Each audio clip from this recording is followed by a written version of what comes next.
Alright, everybody, welcome back to Oversteer. Now, if you haven't been impressed with Pierre Gasly's performance this season, you've been paying way too much attention to the title fight. He scored points in almost every race this season, repeatedly beats his teammate Yuki Tsunoda during the race weekend, and competes with the Ferraris and McLarens regularly. Clearly, we aren't the only ones stunned by his performance because Pierre himself says his future with his current team, AlphaTauri, is uncertain due to the interest he's received from other teams. To be fair, I have no idea at the moment. It's something that we are going to talk about with Red Bull and with Helmut especially, he said. I don't know what's the will of Helmut and whether they want to take me back, whether they want me to stay in AlphaTauri, whether they're willing to release me to another team. Asked whether there was interest from other teams, Gasly confirmed that, but added that he's focusing on delivering results for AlphaTauri, who are currently 5th in the standings. Yes, there is interest. I'm trying my best, showing my potential, giving my best with AlphaTauri, and I think what we are doing at the moment is very good, and the team is. I really hope this year we can get the best result in the team championship for the team, the best ever since the team joined in Formula One. Right, from what I'm understanding, Pierre says that right here, right now, his only goal is to give it 100% for the team week in, week out to secure 5th or possibly better in the constructors. Once he's done doing that, then he'll focus on his future in 2022 and beyond, since he states that he has received interest elsewhere. But before we can talk about his future in F1, I think we should take a look at his past. If I remember correctly, Pierre's first full year in the sport was in 2018, driving for Toro Rosso alongside Brendan Hartley.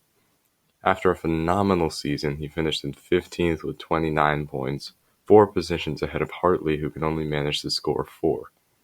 With Daniel Ricciardo opting to move to Renault for 2019, it made perfect sense for Red Bull to select the next strongest driver in their program, Pierre, to work alongside Max Verstappen in 2019. Alex Albon would take his place on Toro Rosso, and it seemed like the only way he could go was up for the Frenchman. We could not have been more wrong. At the start of 2019, Pierre struggled to adjust to his Red Bull. This was expected, of course, because it always takes time to get used to a top-tier car. It takes time to get used to any car in F1. But the thing is, this adjustment period never ended.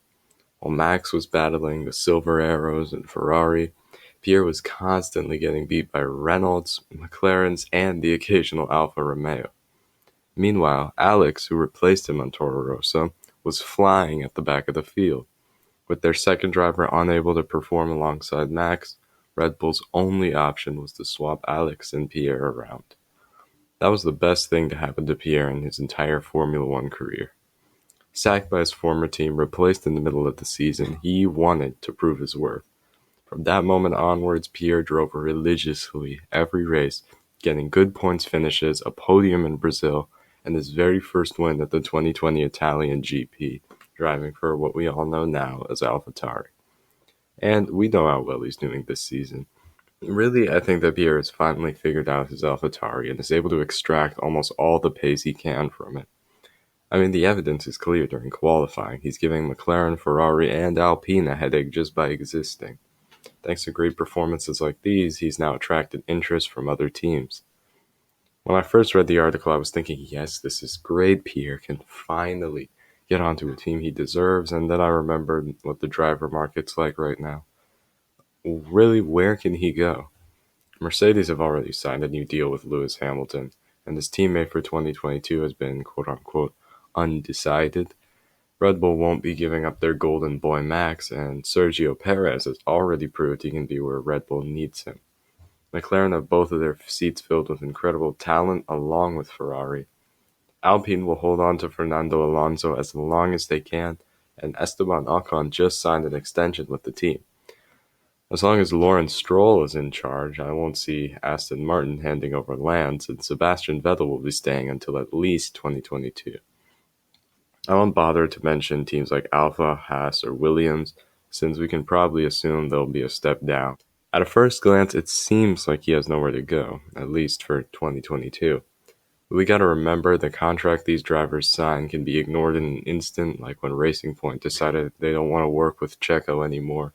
The only teams that I realistically see Pierre going to are Red Bull and Alpine. Alpine is, in my opinion, the best place for Pierre to go.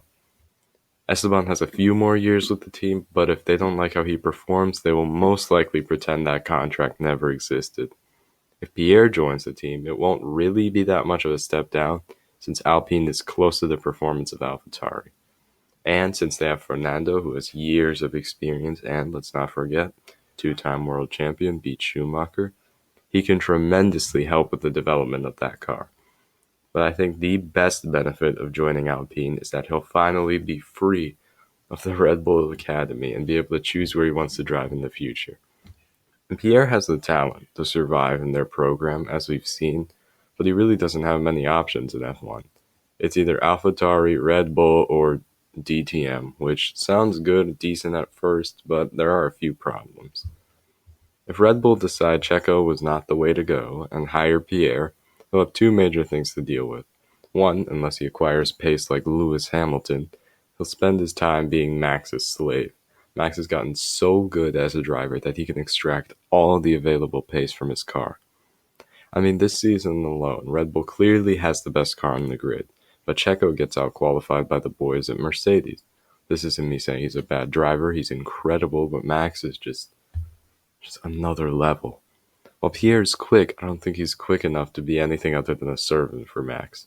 But, you know what? Let's say Pierre's okay with that.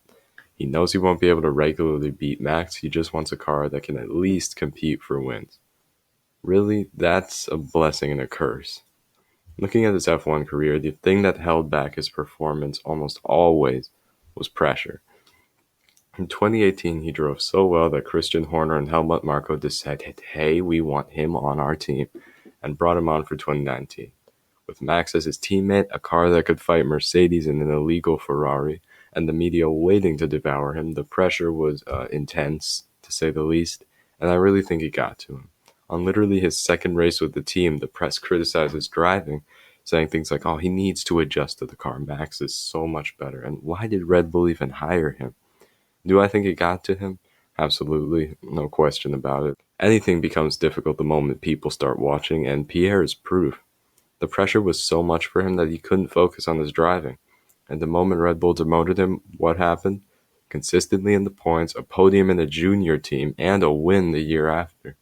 Look, he has the pace to drive that Red Bull competitively. But now, with the team clearly in World Championship contention, he would face some of the most pressure a driver can get in F1. Can he handle it? Only he knows. He says he has interest from multiple teams, so I guess that's a good sign. But until he makes his decision, thank you guys so much for watching. And if you enjoyed, hit the like button, consider subscribing, and turning on notifications so that you never miss an upload. I'll see you guys in the next video. Have a good one.